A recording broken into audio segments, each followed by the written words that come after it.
Y vamos a continuar con lo que nos queda en la clase de hoy. Y esta semana, según el contenido programático, en el cual no se contemplan, digamos, los festivos, sino se supone que semana a semana se está trabajando el contenido con respecto a lo que nosotros dijimos desde el principio. Entonces, en la clase de hoy debería haberse hecho el taller, ¿cierto? Pero como venimos de un lunes festivo anterior, entonces lo que vamos a hacer es terminar de ver la teoría para dejar hoy en temas hasta dónde vamos a llegar al parcial, porque recuerden que el parcial es de hoy en 8 días. Entonces, vamos a dejar en temas ahí. Al final les voy a dar una información, igual no se van a quedar sin nota del taller, sino que les voy a dejar un taller para que lo hagan en la semana. ¿Listo? Entonces al final, antes, unos 5 minuticos antes de que se termine la clase, les doy las indicaciones con respecto al taller. Casi nunca se deja para resolver en horario después de clase, pero pues a nosotros nos toca esta vez en este grupo porque no nos da el tiempo. ¿Listo? Entonces, faltando 5 minuticos para que se termine la clase, les doy las indicaciones.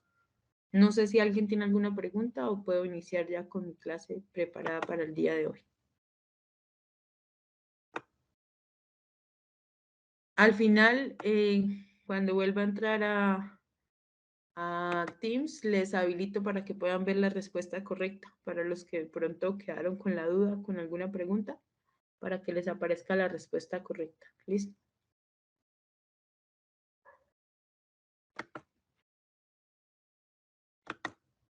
¿Me escuchan? ¿Alguien me está escribiendo al chat? Sí, Tienen que profe. hablar porque a veces yo no alcanzo a ver lo que ustedes me escriben en el chat, entonces me interrumpen, no importa, a mí no me molesta. Me interrumpen en el audio y yo ahí les escucho. ¿Listo? Bueno, entonces nuestro último tema para cerrar este corte académico se va a llamar medidas numéricas para datos libres. ¿Por qué para datos libres? Porque hay medidas numéricas para un conjunto de datos que está agrupado y hay medidas numéricas para un conjunto de datos que está escrito de forma libre. Entonces, en este caso, nosotros vamos a tener en cuenta para esos datos que estén libres. Dentro de la clasificación de esas medidas numéricas o medidas estadísticas, tenemos tres grandes grupos. Las medidas de tendencia central, que son las más fáciles, son las que me acercan o me hacen ver de forma directa sobre el centro de la muestra, por eso se llaman medidas de tendencia central, y son tres: la media, la mediana y la moda. Entonces vamos a aprender qué es la media, cuál es su símbolo y cuál es su fórmula, qué es mediana, cuál es su símbolo y cuál es su fórmula, y qué es la moda y cómo identificarla, porque la moda pues no tiene fórmula, pero sí tiene un símbolo y hay que saberla identificar. Luego vamos a pasar a las medidas de posición, que en este caso vamos a tener en cuenta los cuartiles, los deciles y los percentiles. Yo creo que llegamos hasta aquí en lo que nos queda de clase para llegar a las 8 de la mañana.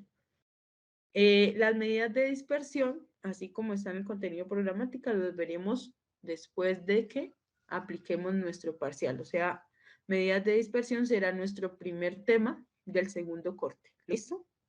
Entonces, en temas para el taller llegamos hasta medidas de posición y en temas para el parcial llegamos hasta medidas de posición.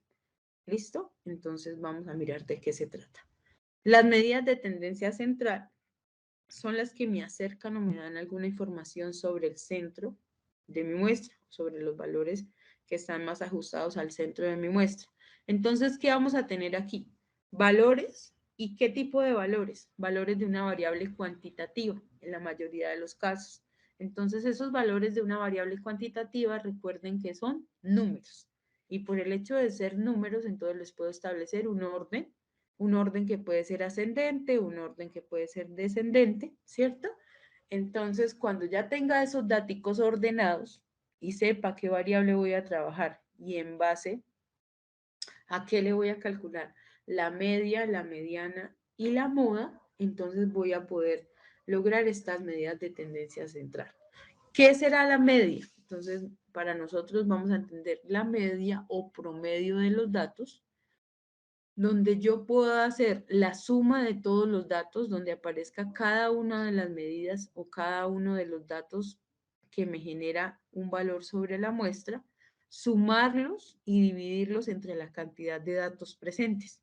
Entonces, si aparece 4 o 5 veces el mismo número, hay que escribirlo 4 o 5 veces el mismo número dentro de la media. Ahorita les voy a enseñar cómo es la fórmula para que la copien. No es necesario aprendérsela, pero sí es necesario tenerla presente, saber cuál es el carácter que se identifica y cuál es su fórmula para poderla utilizar en el momento en el que se requiera. ¿Listo? La mediana. Este valor de la mediana, ¿qué hace? Ese valor de la mediana me hace situar el 50% de mi muestra.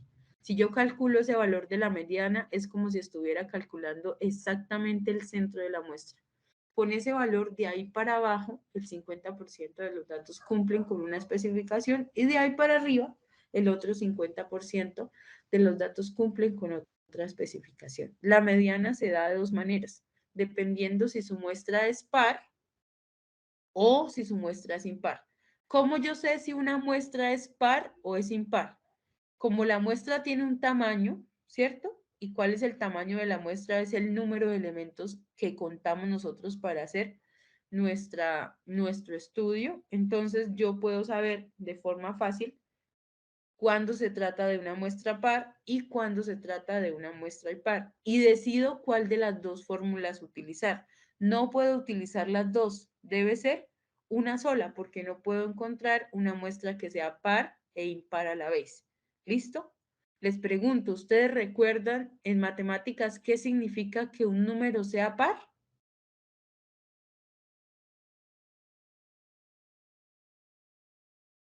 ¿Lo recuerdan?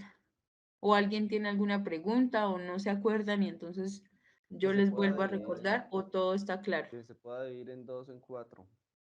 Que se pueda dividir exactamente en dos y su residuo sea cero, ¿no? Esos son los números pares, ¿cierto? Que al momento de yo dividirlos en dos, primero son divisibles y segundo su residuo es cero, entonces a ellos se le conoce como números pares. Y si un número no es par, pues se supone que es impar. ¿Listo? Y la moda, que sería la última de estas tres medidas de tendencia central, la moda es fácil de identificar y al menos a la vista se puede ver. ¿Cómo vamos a identificar la moda? La vamos a identificar de que es el número que más veces se repite dentro de mi muestra. Entonces, yo debo mirar los números de mi muestra. Debo ver si hay alguna repetición. Si hay alguna repetición, ese dato se repite más veces que los demás. Ese es el dato que vamos a llamar moda. ¿Listo? Por eso no tiene fórmula, porque solamente hay que entender qué significa y darle su valor. ¿Listo? ¿Qué vamos a decir también con respecto a la moda? Que puede no existir moda. ¿Qué quiere decir? Que no haya ningún dato que se repita más veces que los demás, o sea, que todos los datos sean distintos y no pasa nada. En ese momento escribimos no hay moda. Se escribe tal cual la frase, no hay moda. No es que lo dejen de escribir, porque si lo dejan de escribir no lo hallamos. Usted lo halla, solamente que en ese caso o en ese conjunto de datos no había moda, no había ningún dato que se repitiera más que los demás. Y puede existir bimodalidad cuando hayan dos datos que se repitan más veces que los otros, pero entre ellos tienen la misma cantidad de veces. Y puede existir multimodalidad cuando existan tres o más datos que se repitan más veces que los demás y estén presentes en la muestra. En todo caso, siempre hay que nombrar si no hay, si hay moda, si hay bimodalidad o si hay multimodalidad.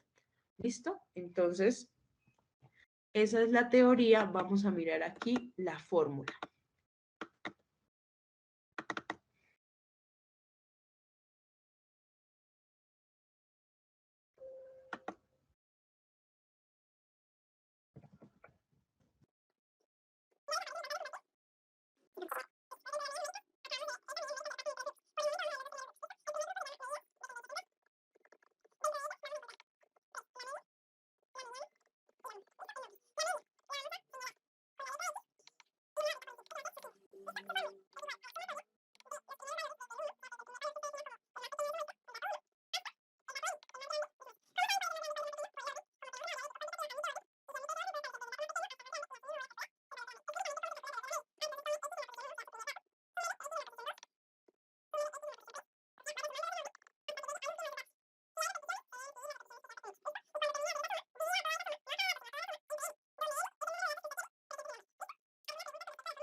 Ordenar esos datos para que no vayan a tener inconvenientes.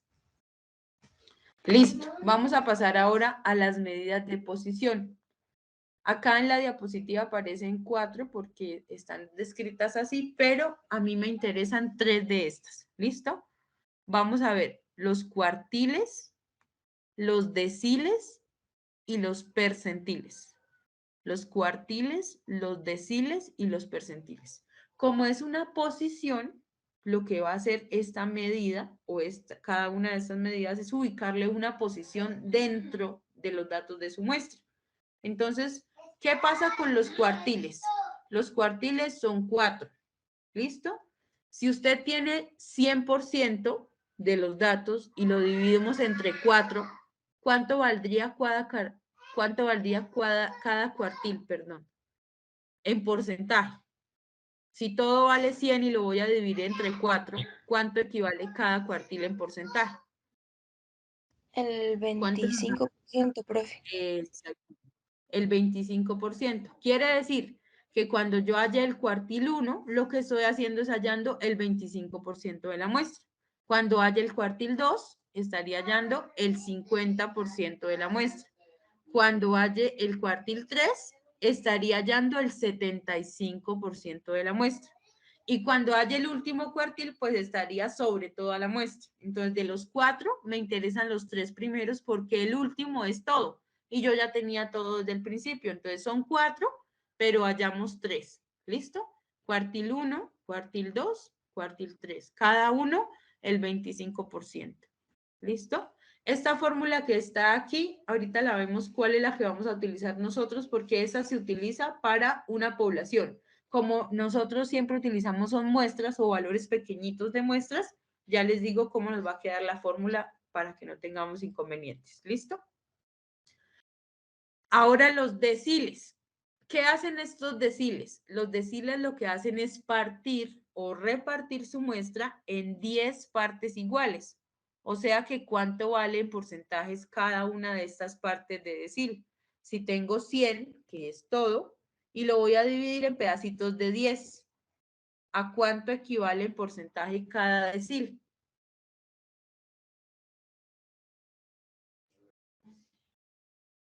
A 10%. A 10%. Entonces quiere decir que voy a hallar el decil 1, que es el 10%, el decil 2, el 20, el decil 3, el 40, el decil 4, el 5, el 50, así. El decil 9 sería el 90 y el decil 10 serían todos los datos, todos los 100 datos. Entonces siempre que yo llego al final, es como si estuviera en el principio. Entonces a mí no me interesan de los 10, sino 9. Cuando tenga esos 9 ya puedo determinar cada uno de esos valores. Como son 9 o son bastantes, entonces en la mayoría de los casos uno no los pide todos, sino pide algunos. Lo que pasa es que hay que saber identificar cuál es el que me está pidiendo y cómo encontrarlo. Cómo encontrarlo dentro de la muestra, cómo encontrarlo en la fórmula y cómo representarlo gráficamente, que ahorita les voy a enseñar cómo. El último o la última de las medidas de posición es la medida de posición percentil. ¿Qué hacen esos percentiles? Agarrar a su muestra y dividirla en 100 partes iguales. Entonces, si la dividimos en 100 partes iguales, ¿a cuánto equivale cada percentil?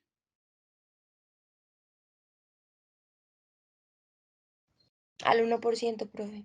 Al 1%, exactamente. Entonces es como ir mirando una posición primero amplia, que es el 25, nos pasamos a 10 y ahora como más minuciosa, al 1% de la muestra. Vamos a ir mirando dato por dato y vamos a representar el 1% de la muestra. Pero imagínense para uno hallar los 100 percentiles, pues ahí dura, ¿cierto? Toda la clase. Entonces, en la mayoría de los casos no se hallan los 100, sino se hallan algunos. Por ejemplo, ¿ustedes creen que el percentil 34 a cuánto porcentaje equivale? Al 34%.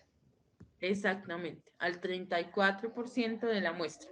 ¿Listo? Y no necesito hallar los 33 anteriores. Con que yo halle el 34, según la fórmula, de ahí puedo predecir y decir, ah, bueno, es que el 34% de la muestra pertenece a la siguiente posición o está ubicada en la siguiente posición.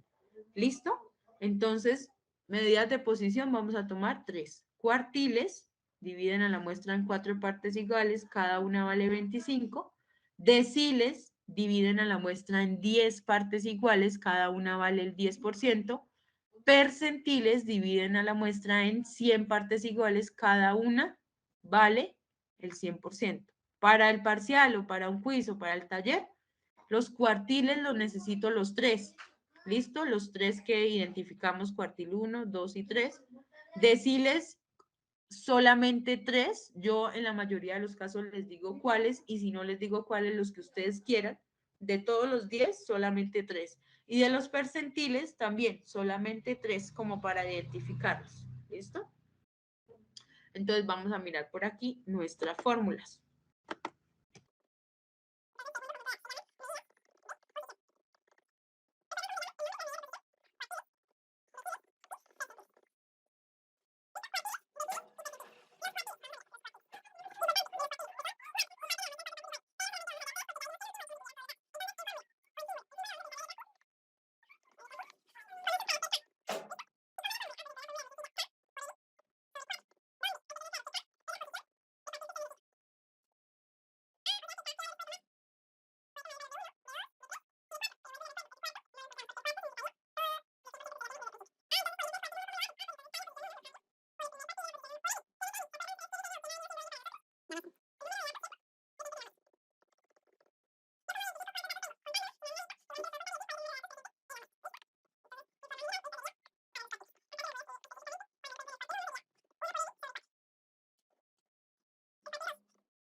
Bueno, las medidas de variabilidad dijimos que la dejamos para el otro corte y me interesa esta diapositiva de la gráfica.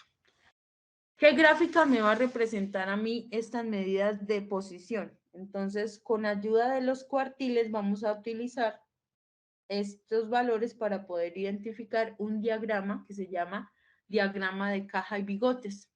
Para hacer un diagrama de caja y bigotes necesito 5 cosas. ¿Listo? Necesito el valor mínimo, el valor máximo y los 3 cuartiles. Después de que tenga esas 5 cosas, puedo encontrar mi diagrama de caja. Entonces, ¿cómo lo vamos a hacer? Primero, en una recta, ¿cierto? En una recta sobre el horizonte, vamos a poner todos nuestros puntos y vamos a poner todos nuestros valores en orden. Entonces, por ejemplo, este es un ejemplo de una variable número de hermanos. Quiere decir que algunas personas respondieron que tienen 0 hermanos. En este caso, 3 personas porque hay 3 punticos sobre el 0. Que 5 personas respondieron que tienen un hermano, que 4 personas respondieron que tienen 2 hermanos, que 2 personas respondieron que tienen 3 hermanos, que ninguna persona tiene 4 hermanos y que una sola persona respondió que tiene 5 hermanos. Entonces, dependiendo de lo que sea la variable, necesito sobre el eje el orden de su variable, tal cual aparezca, y cada punto me va a representar una observación sobre su muestra.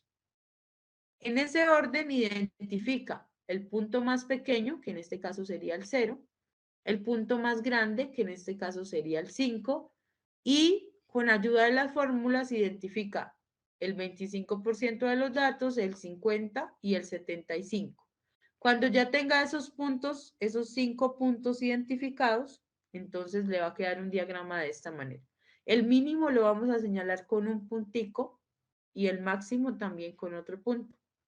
Los cuartiles con unas barritas del mismo tamaño sobre la posición en donde está el cuartil 1, el cuartil 2 y el cuartil 3. Encerramos eso, como se ve en la figura, y esto de acá todo completo con las extensiones desde el cuartil 1 hasta el mínimo y la extensión del cuartil 3 hasta el máximo se llama un diagrama de caja y bigotes. ¿Por qué se llama así? Así es su escritura, así es su expresión. El autor de quien nos deja ver esta forma gráfica de las variables numéricas o de las medidas numéricas lo expresó así. Se llama un diagrama de caja y de bigotes. ¿Cuál es la caja? Lo que encierran los cuartiles. ¿Y cuáles son los bigotes? Las extensiones o esas ramificaciones, esta que se ve aquí. Estos son los bigotes y esto es el diagrama de caja y todo se llama diagrama de caja y bigotes. ¿Listo? Donde si yo lo tengo así, ¿quién sería el punto mínimo? 3, mire. ¿Quién sería el punto máximo? 11. ¿Quién sería el cuartil 1? 5.5. El cuartil 2, 7.5 y el cuartil 3, 9.5. Se puede ver de forma horizontal o de forma vertical. ¿Listo? Lo mismo, el extremo superior o máximo, el extremo inferior o mínimo, cuartil 1, mediana o cuartil 2, cuartil 3 y estas de aquí se llaman bigotes, las extensiones que hay desde el cuartil 1 hasta el punto mínimo. ¿Listo? Entonces vamos a hacer un ejercicio para poder mirar esto de las medidas. Vamos a hacer el primer ejercicio que aparece ahí. Dice, el director de Relaciones Humanas de Ford inició un estudio de las horas de trabajo extra en el departamento de inspección. Una muestra de 15 trabajadores reveló que estos laboraron la siguiente cantidad de horas extras el mes pasado. Y me dan ese conjunto de datos. Para ese conjunto de datos vamos a hallarles las medidas numéricas. Primero las de tendencia central, luego las de posición y vamos a intentar hacer un diagrama de caja y bigotes de acuerdo a la información. ¿Listo?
Hasta aquí, muchachos, serían los temas para el taller y para el parcial. ¿Listo? Entonces, para el parcial son, primero, el primer tema que nosotros vimos, que fue conceptos básicos de la estadística, ¿cierto? Toda la parte de conceptos básicos.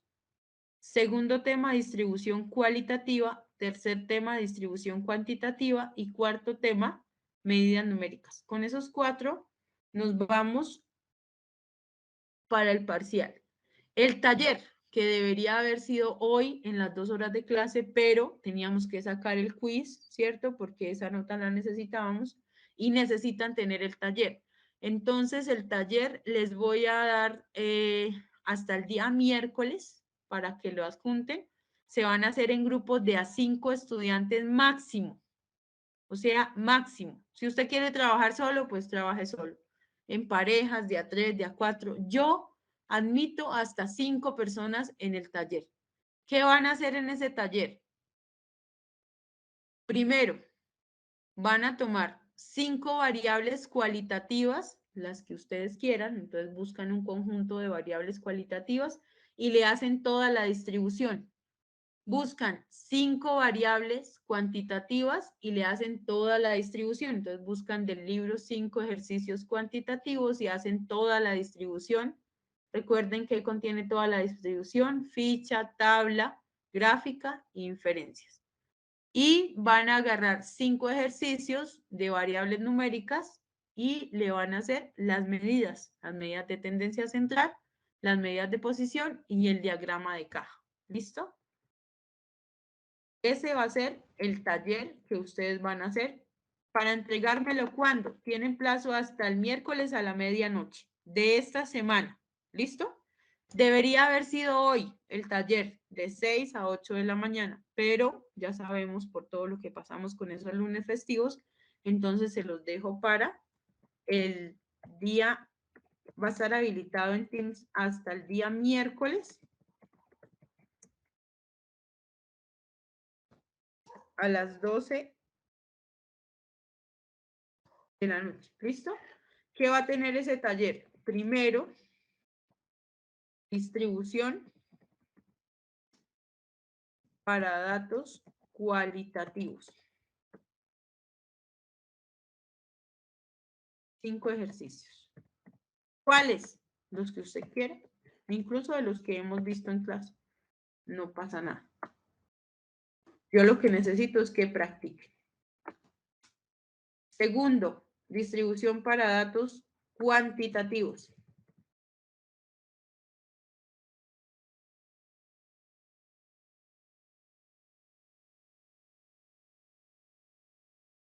¿Cuántos? 5 ejercicios, los que usted quiera.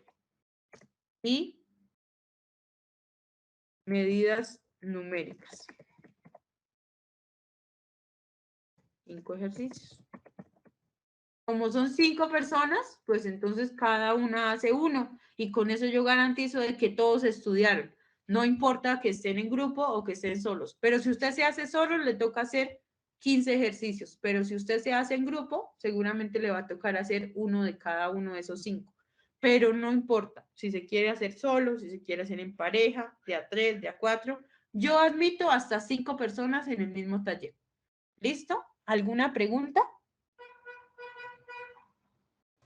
Profe, no es pregunta, es que le quería comentar algo. Lo que pasa es que me ocurrió una situación esta mañana, entonces yo le escribí y le comenté por WhatsApp para que lo tenga en cuenta, profe. Ahorita lo pueda revisar el mensaje. Cuando termine de clase miro, pero si es, por ejemplo, que usted no pudo hacer el quiz, yo les había dicho desde la primera semana cuándo iba a hacer el quiz, de qué manera, todas las especificaciones y también algo importante que dice acá con respecto al reglamento académico. ¿Listo? Para que lo tenga en cuenta. Aquí se lo dejo en azul, no sé si todavía estoy proyectando la pantalla. Y por WhatsApp traten de no escribirme nada porque yo les dije desde el principio de la clase que todo tiene que ser por las plataformas que la universidad nos da. Teams por medio de un mensaje grupal o Teams por medio de un mensaje. ¿Listo? Porque mi WhatsApp lo utilizo para cosas o de mi familia o laborales. Entonces, por Teams, para que todo quede más claro. ¿Listo? Si quieren, me vuelve a reenviar el mensaje por Teams y yo le respondo por ahí. ¿Vale? ¿Alguna pregunta con respecto al taller? ¿Quedó claro? No, se entrega, en hojas. Yo les voy a juntar una tareita ahí y entonces va a tener inicio y va a tener fin. ¿Vale? Bueno. Y solamente lo entrega una persona del grupo. ¿Listo? Para que todos no lo tengan que subir. Una persona del grupo. Si usted lo hace solo, pues lo sube solo. Pero una persona del grupo. Entonces, como ustedes son 20 y tantos, y si se van a hacer en grupos de A5, pues espero 4 o 5 talleres para yo poder calificar. Ojo, y escriban muy bien, muy bonito. Mire que más que todo este taller es para sacar un 5. ¿Listo? No tiene quejas y no tiene pérdidas, es una repetición larga. Yo les he dado ya 2 ejemplos, incluso esos 2 los pueden meter dentro de los 5 ejercicios y solo les tocaría buscar 3 de los otros. ¿Listo? Entonces escriben en una portadita bien bonito el nombre de cada uno de los integrantes, donde no importa que a usted no le gusta su primer nombre, déjeme ver su primer nombre y su primer apellido porque así me aparece a mí en Teams. Entonces, no, es que a mí me gusta mejor mi segundo apellido y nunca lo encuentro y no sé quién es estudiante. Nombre completo y el código de las personas que participan en el taller al inicio, luego el desarrollo muy bonito y ya, me adjuntan eso en un PDF. ¿Listo, muchachos?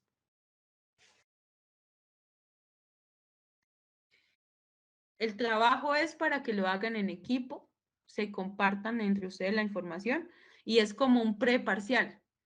Si usted hace este taller a conciencia con sus estudiantes, con sus compañeros, se está preparando para el parcial. ¿Cuándo es el parcial? Ojo, escúchenme bien. La próxima semana lo activo a las 6 en punto de la mañana, se cierra a las 8 en punto de la mañana. Ni un minuto más, ni un minuto menos, porque se dice que se tiene que hacer en las horas de clase. ¿Listo? ¿Para qué? Garanticen la conexión a internet y todos esos temas que a nosotros nos pasan para que no les toque ir a pedir una excusa y presentar un parcial supletorio. ¿Listo, muchachos? Qué pena que me les tomé 10 minutos de la otra hora, pero necesitaba decirles eso. Entonces, que tengan feliz tarde, feliz resto de día. Hasta luego. Listo, profesor. ¿Alguien tiene, Natalia, qué me va a decir? ¿Tiene la mano levantada? ¿O es la niña que me dijo ahorita de lo No, de profe, las ya. cosas? Sí, ya fui yo la que le dije Listo. ya. Me lo envías por Teams y ahí hablamos, ¿vale? Ya, profe, ya se lo envié, entonces. Bueno, voy a terminar la clase y ya ahorita miramos a ver qué se puede hacer. Buenos días, hoy nos encontramos con... La profesora Marlene Beltrán Galvis, docente... Intenté hablar un poquito más... entonces empezamos de nuevo. No, tranquila, eso es lo correcto. Buenos Buenos días, bueno. hoy nos encontramos con... La profesora Marlene Beltrán Galvis, docente de Economía en Comunicación Social y de otras asignaturas en el programa de Economía de la Universidad de Pamplona. Profe, ¿por qué decidió volverse profesora universitaria? Bueno, a ver, yo decidí volverme profesora universitaria una vez consideré que tenía los suficientes conocimientos para compartirlos, no solamente los obtenidos durante una carrera, sino después de haber adquirido experiencia suficiente, experiencia como analista de crédito en un banco, experiencia como jefe de la división financiera del departamento, experiencia como jefe de control interno, como en diferentes cargos públicos que tuve. Entonces consideré que ya era como el momento de ir a compartir esos conocimientos para poder establecer la complementariedad que existe entre la teoría y la práctica, que a veces uno siente que la teoría no encaja con la práctica, pero no es así. Sí encaja con la práctica cuando la práctica se lleva a cabo adecuadamente. Si hacemos una práctica inadecuada, pues la teoría nunca va a encajar con la práctica, porque la práctica no se está llevando a cabo como tal.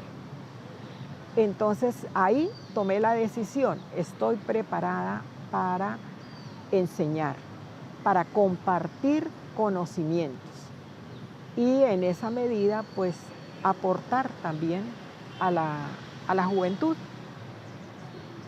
Listo. ¿Cómo cultiva relaciones positivas con sus estudiantes y cómo crea un sentido de comunidad en el aula?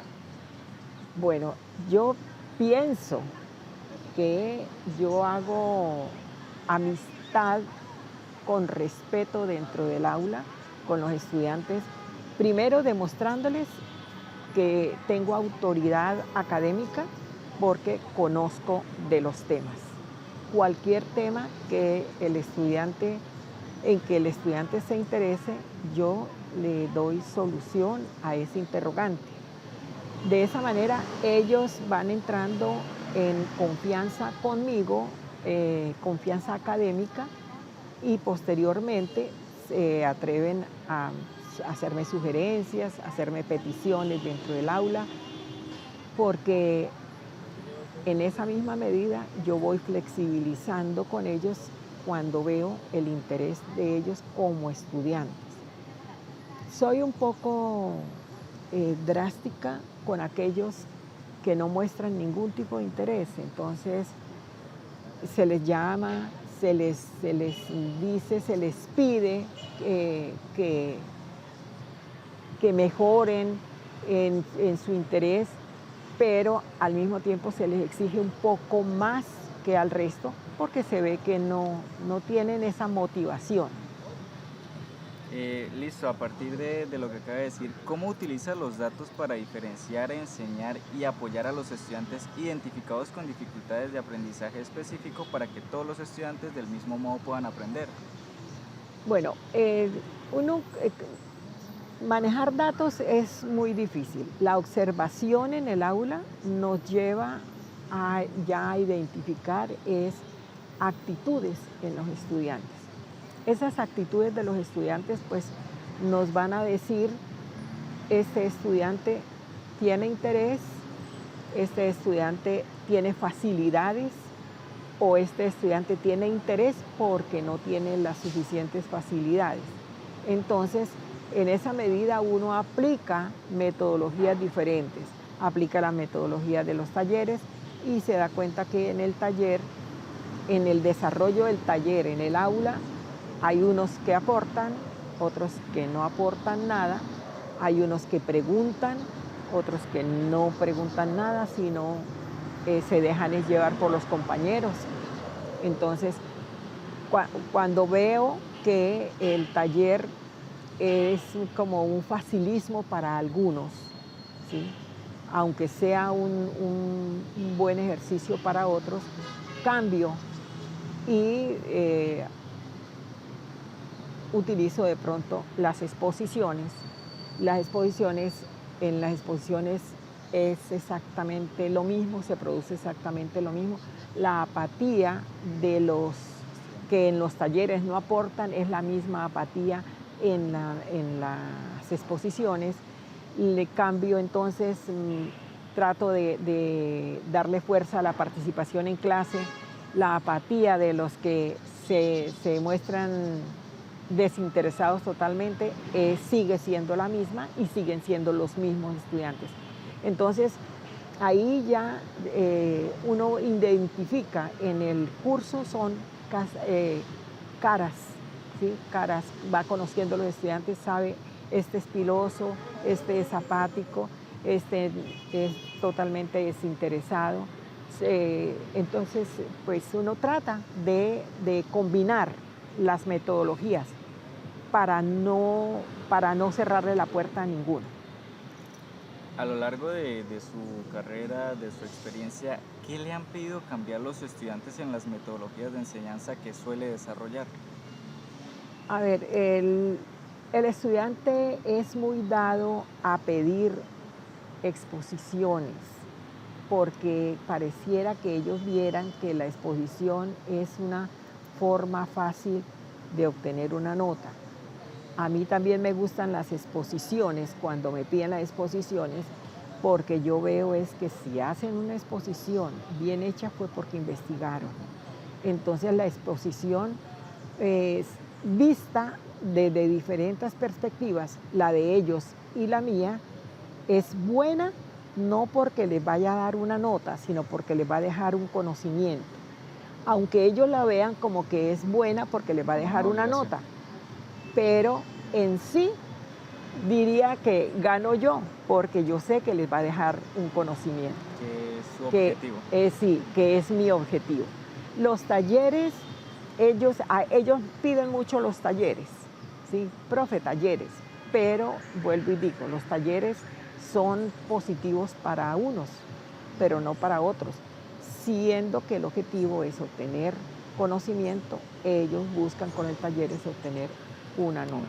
No les gustan los quizzes, no les gustan los quizzes. Entonces, yo evito hacerles los quizzes porque cuando ellos son apáticos, con mayor exigencia, no rinden. Entonces, ¿qué hago yo? Si se han de bloquear en un quiz, yo prefiero las exposiciones y los talleres para darle la oportunidad de que adquieran conocimiento. Así sea poco, pero que adquieran algo. Mientras que en los quizzes sale la mala nota y ahí quedó todo. ¿Qué diferencia se encontró en el desempeño académico en la virtualidad y la presencialidad? Uy, una gran diferencia.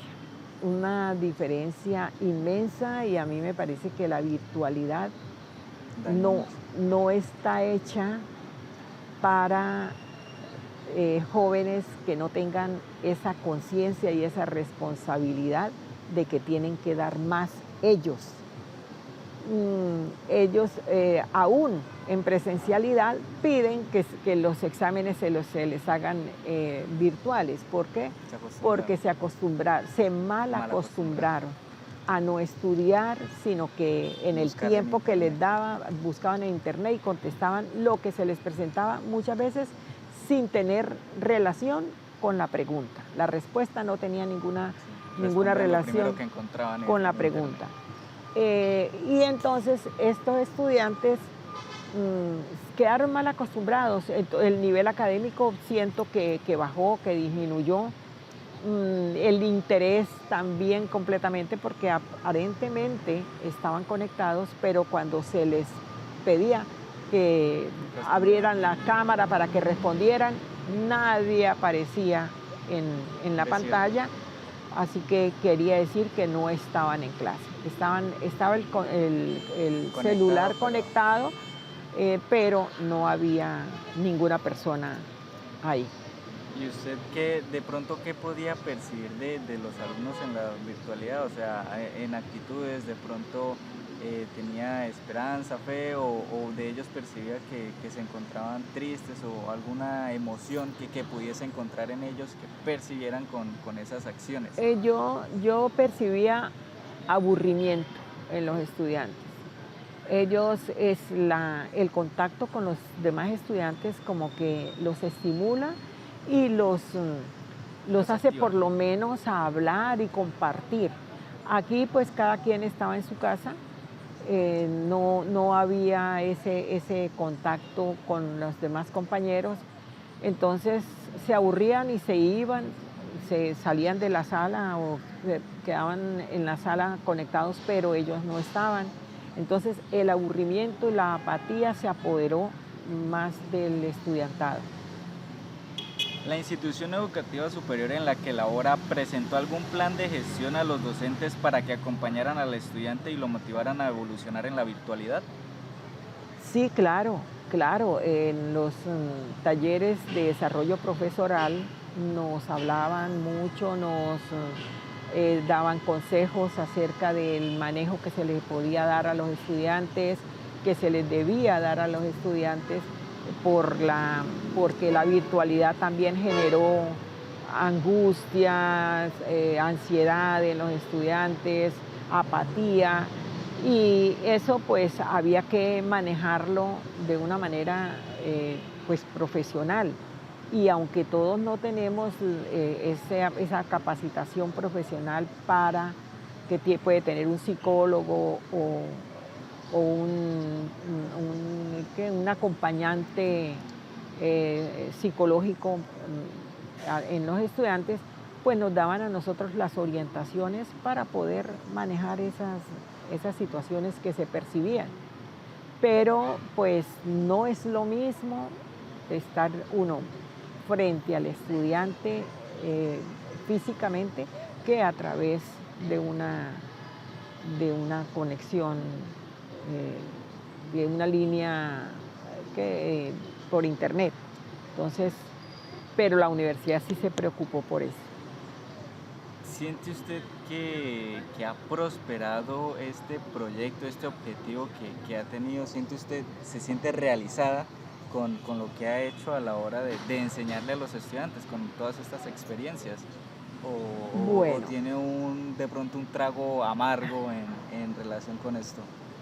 Bueno, a ver, yo pienso que el objetivo se ha cumplido. No digamos un 100%, porque es que uno a veces no logra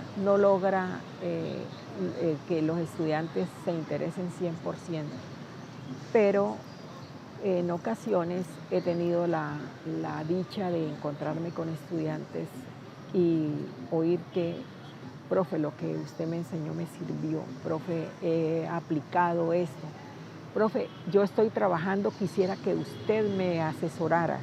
Es decir, veo que los estudiantes siguen viendo en mí una persona que tiene la capacidad para seguirlos orientando aún cuando ya están fuera de la universidad y ya ellos también han adquirido una responsabilidad, pero que como quieren asumirla a cabalidad, pues están pidiendo ayuda. Y en tantos años han sido muchas las ocasiones en que uno se encuentra con esas satisfacciones. Sí, encuentra uno los puntos positivos, aunque asimismo se encuentra con casos de que los estudiantes están metidos en casos de corrupción, en que, ay, fue estudiante mío y vea, lo está investigando la fiscalía. Pues esas son cosas que, aunque uno trata de dar una educación integral, ¿sí? Así no se habla, así no se hace, así no se debe comportar. Y además, o principalmente los conocimientos relacionados con la asignatura, se encuentran esos vacíos. También es, pues, que los estudiantes no vienen a formarse como personas en la universidad, sino como profesionales, aunque uno les inculque las normas de conducta, pero eso viene de la familia, de la casa. Entonces uno lo que hace es reforzar esos principios, pero hay algunos con los que no se logra. ¿Qué mensaje tiene para estos estudiantes que no ponen su granito de arena a la hora del proceso de aprendizaje? Bueno, esos son muchachos que no ponen, como dice usted, su granito de arena a la hora del aprendizaje, son chicos que están desorientados, porque nada más el hecho de que estén dentro de la universidad es tener una oportunidad que muchos no tienen. Y estos chicos desorientados la están desaprovechando. Entonces, es decirles, siéntense, analícense internamente, externamente, analicen su entorno y saquen la conclusión de si se compadece el comportamiento que tienen con la oportunidad que están recibiendo. ¿Para qué? Para que no la dejen pasar, no dejen pasar esa oportunidad. Repito, son muchos los estudiantes que no pueden entrar a una universidad, pero igualmente encontramos muchos dentro de la universidad que no quieren aprovecharla. Entonces, es esa desorientación, digamos, no vamos a decir que desadaptación, sino desorientación. Si no la han tenido, oigan a los profesores. Casi todos los profesores les damos les insinuamos eso en clase. Aprovechen, estudien, oigan, lean, compórtense bien, sean honestos, sean correctos. ¿Sí? Todos, yo creo que no hay profesor que no diga eso en clase porque lo siente de verdad. No es una frase de cajón, es que nosotros sentimos como docentes que hay algo que todavía falta en los estudiantes, y ese algo seguramente son vacíos, porque cuando los estudiantes llegan a la universidad, ya son 11, 12, 13, 14 años de entre primaria y bachillerato. Ese es un tiempo que nosotros desconocemos, unas enseñanzas que se han dado en entornos que nosotros desconocemos, unas vivencias que se han dado en entornos que nosotros desconocemos. Entonces, por las pequeñas muestras que vemos en clase, nos guiamos para orientarlos. Pero si ellos no ponen de su parte, el profesor puede hacer todo, el docente puede hacer todo lo que esté a su alcance, que no lo va a lograr porque no tiene la colaboración del estudiante. Listo, profe, muchísimas gracias. Ay, bueno. Pues para nadie es un secreto que la universidad a varios jóvenes le causa ansiedad, estrés y depresión, ¿sí? Y pues hay profesores que no ayudan con eso. Y pues se podría decir que ahorita estamos en la temporada y que ya estamos terminando el semestre y que hay profesores que acumulan y mandan trabajos. Y hay estudiantes que pues trabajan, hacen otras cosas aparte de estudiar y pues se ven tan atareados que colapsan y entran en estrés y pues el estrés produce otras enfermedades o entran en ansiedad y pues a veces no pueden con toda la carga académica y a veces se entregan los trabajos y hay profesores que no entienden eso. Ellos solamente se encargan de enviar trabajos y de someter al estudiante esto y aquello. Y a la hora de que algún estudiante pida alguna ayuda psicológica no se la dan, o se burlan o no toman en serio esas cosas. Y pues en mi caso la verdad pues yo trabajo y tanta carga académica, o sea, hay días que no soy capaz con toda la carga académica, no soy capaz con los trabajos, por lo mismo, porque pues uno trabaja y sale del trabajo por a las 9 de la noche, se pone a hacer trabajos toda la madrugada sin poder dormir bien, sin descansar bien, que eso también afecta a la vida de la persona, a la vida del estudiante en este caso. Entonces es más como que el profesorado se ponga en los zapatos del estudiante y le baje un poco tanto la carga académica, le baje un poco en el sentido de que ya lo último, ¿por qué no en todo el semestre envían trabajos, sean más flexibles? Pero no tiene que ser a lo último que sobrecargan al estudiante. Buenas tardes a todos. Nos encontramos aquí con Paola Tarazona, profesora de Comunicación Social de la Universidad de Pamplona, encargada de las clases Radio 1 y edición de medios digitales para los estudiantes de cuarto semestre.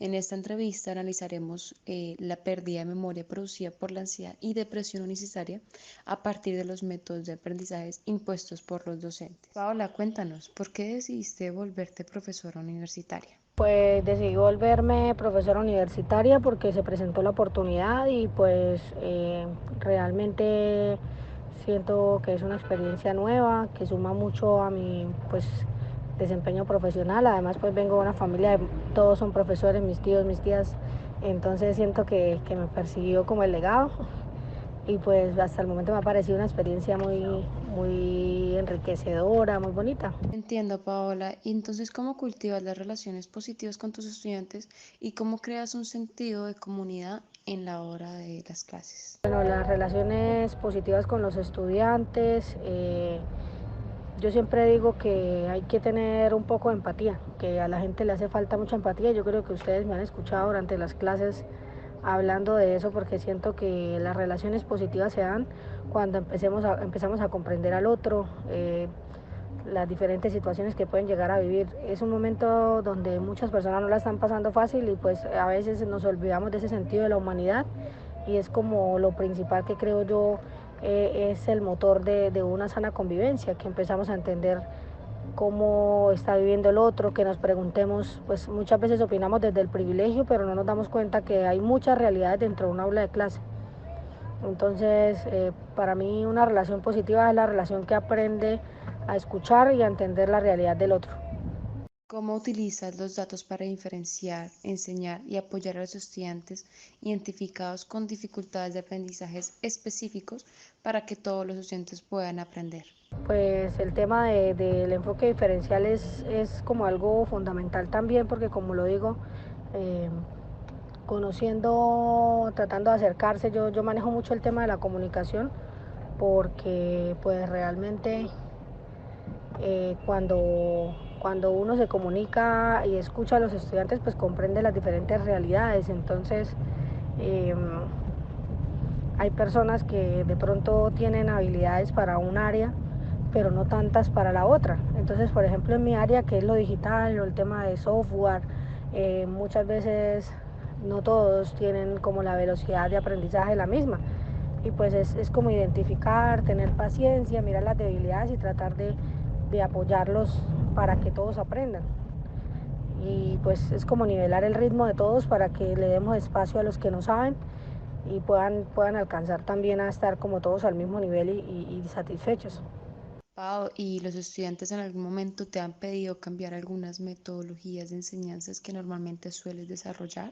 Pues más que me hayan pedido cambiar como metodología de enseñanza, los estudiantes creo que quieren acercarse mucho a la realidad de la comunicación de afuera, o sea, lo que van a encontrar en el entorno laboral y muchos piensan que es mejor la práctica que la misma teoría, aunque pues de la teoría dependen las bases. Sin embargo, pues lo que también han pedido es mejorar un poco la parte